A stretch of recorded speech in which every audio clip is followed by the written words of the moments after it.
that you have this attraction, you have this draw, like it's a soulmate. So I was just trying to figure out what it is about him. Right? Isn't this cute? And I thought about it, I said, well, why him? Why? And I thought, I like the look of you, the Lord of you, the sweet of you, the pure of you, those eyes, those ears, the nose of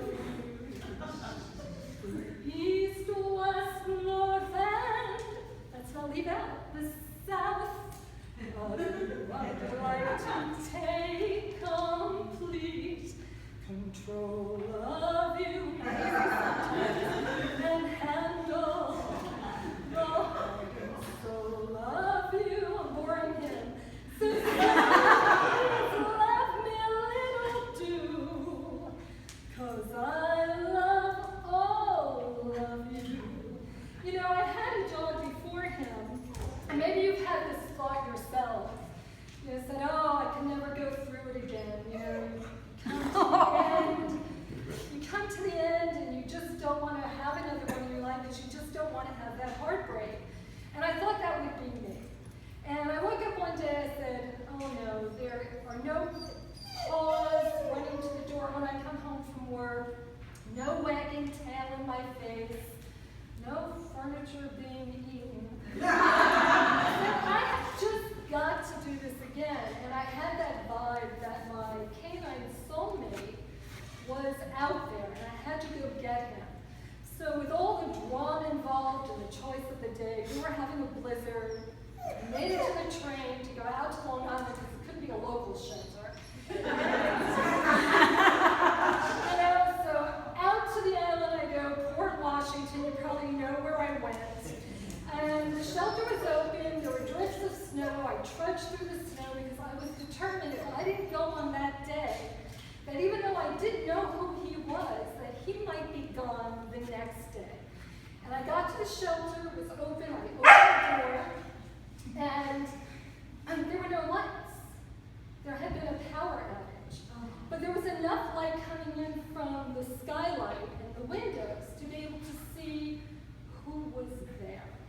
And I looked around the corner, and I saw this little face in one of these enclosures, and look around the corner, and I looked again, and he looked again, he had his paws crossed. I said, oh, I have a feeling.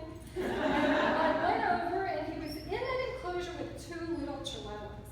I don't know how much you know about chihuahuas, but it's no easy thing having them as a roommate. So off we went. The lights came on just in time to process the transaction, and we headed home. And it was really nice to have a dog again. I could hear those feet on the floor when I came home from work, that wagging tail again in my face. And then there was the furniture. Now, the new furniture got eaten once again. Well, his name is Surya, which means sun. If you've ever taken a yoga class, if you've done Surya Namaskar, salutations to the sun, I felt he had such a sunshiny personality. But after the furniture, I started calling him the Terminator. And the term part of Terminator stood for termite. Because he didn't stop there, he went for the molding on the wall. But a lot has improved over time. We've been together a few years now. A lot, but not everything. I didn't think about that. People inquire, wonder why I come in with glasses that are just half hanging off my ear. And that's the reason why. So, truthfully, he is just out of control sometimes. Sir, you are out of control. But it's unconditional love. So what can I say, Surya? I don't know, when I think about the furniture on the wall, it just stresses me out, and the only thing that calms me down is a little bit of tapping on the drum. And maybe some wine after we're finished, I'm not sure. But anyway, I like to game.